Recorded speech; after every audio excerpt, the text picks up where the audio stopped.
नमस्कार जी, नमस्कार। राम सिंह को लिख के आओ जरा। नमस्ते सर। नमस्ते मोहन, बैठिए।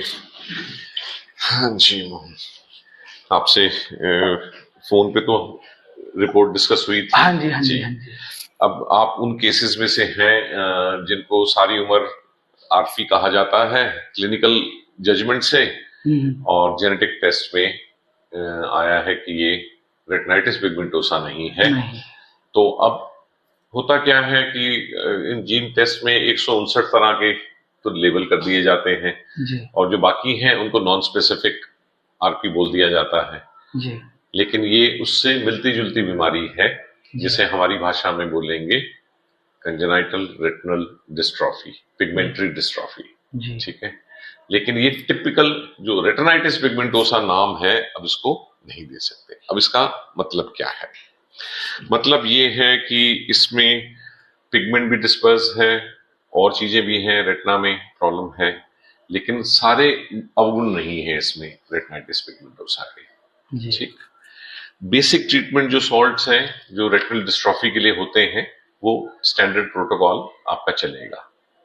ठीक, जी लेकिन जब कभी अगर इसकी जीन थेरेपी करने की बारी आई जी तो उस समय हमें और टेस्ट करके पता लगाना होगा अगर ईआरपी नहीं है तो फिर क्या है और क्या उसके लिए जीन थेरेपी अवेलेबल है।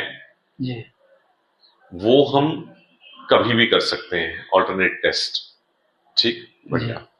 किस टेस्ट में जाके कुछ निकलेगा या नहीं निकलेगा, हो सकता है सेकंड टेस्ट में भी वो कहे नहीं, ये टेस्ट जो 100-200 तरह की बीमारियां पकड़ता है उनमें से कोई नहीं है। जी ठीक है, उसके लिए हमें जल्दी नहीं है।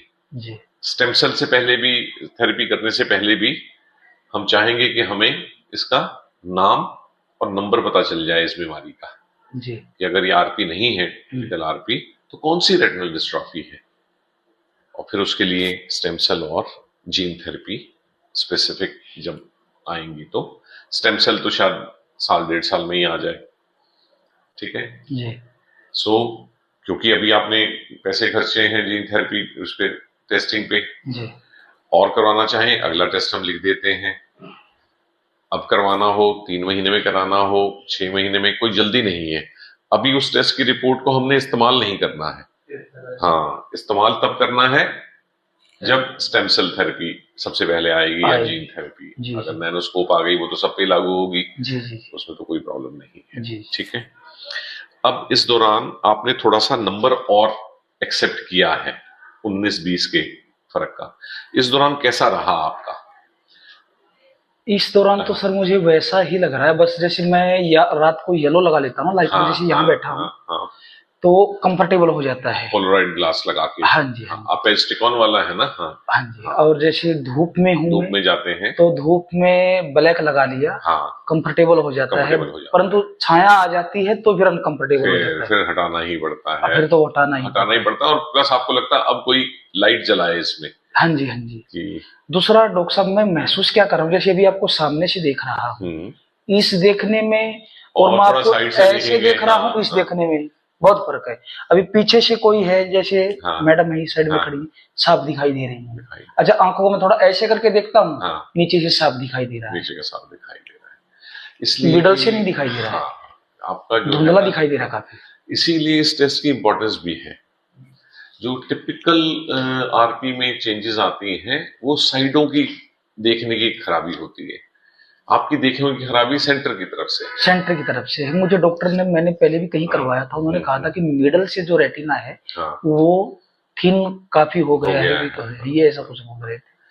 अभी जैसे मैं वॉलपेपर के हिसाब से देखता हूँ ना, तो कुछ चीजें अच्छी दिखाई देती है, जैसे ग्रीन में कोई चीज व्हाइट है, बड़ी अच्छी दिखाई देती है, कंट्रास्ट उसका बनता है। हाँ जी, हाँ जी। दूर से कोई गाड़ी जा रही है, हरे पेड़ है, तो बिल्कुल साफ व्हाइट गाड़ी जाती हुई दूर से नजर आ रही है, नजर आ जाती है। कई बार के जैसे धूप है, यहाँ पे कोई व्हाइट चीज रखी है, वो नजर नहीं आती, फीकी नजर आती है। अभी अपना हाथ देख रहा हूँ, धुंधला नजर आ रहा है, इसको यहाँ करके देख रहा हूँ और बढ़िया नजर आ रहा है, यहाँ करके देख रहा हूँ और अच्छा नजर आ रहा है।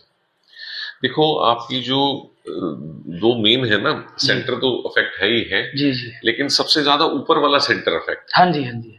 इसीलिए हमें बेस अप प्रिज्म देना पड़ रहा है। अच्छा, प्रिज्म में क्या होता है, हम 4 तरीके से दे सकते हैं जी, लेकिन 4 में से कोई एक, या तो हम आपको बेस अप दे सकते हैं, आउट दे सकते हैं, डाउन दे सकते हैं या इन दे सकते हैं जी। आपकी ज्यादा प्रॉब्लम जो है अप वाली है जी। और सेकंड नंबर की जो प्रॉब्लम है वो सेंटर वाली है जी। तो इसलिए हमें जो ज्यादा खराबी है उसके लिए प्रिज्म देना होता है। तो ये जो आपको ऊपर फेस करके फिर दिखाई देने लग जाता है ना थोड़ा, उसको कवर अप कर रहे हैं अभी हम। अब जैसे प्रिज्म बढ़ाएंगे तो वो थोड़ा और एरिया कवर हो जाएगा, आपको कम गर्दन उठानी पड़ेगी ये करने के लिए। लेकिन डिफेक्ट है 30-40 डिग्री का, प्रिज्म हम दे रहे हैं 2-2, 4-4 डिग्री के बढ़ा रहे हैं, अब बढ़ाएंगे 2 और 2 4 था, अब 4 और 4 8 दे सकते हैं, तो 40 में से 20% जो है वो चौड़ाई खुल जाएगी उसकी। बाद में ट्राई करेंगे कि एक आंख में अप दें और एक में इन दें, ताकि आपकी सेंटर वाली एक आंख से कुछ प्रॉब्लम दूर हो और एक आंख से ऊपर वाली प्रॉब्लम 2 जगह है। प्रिज्म एक बार में एक चीज के लिए दिया जा सकता है, या वो अप होगा या इन होगा। तो ये है इसमें, और ट्राई करो फिर उसके बाद जरा बात करते हैं। ठीक है डॉक्टर साहब, ठीक है जी जी जी, लगे रहेंगे यार क्या ऐसा। हाँ और क्या।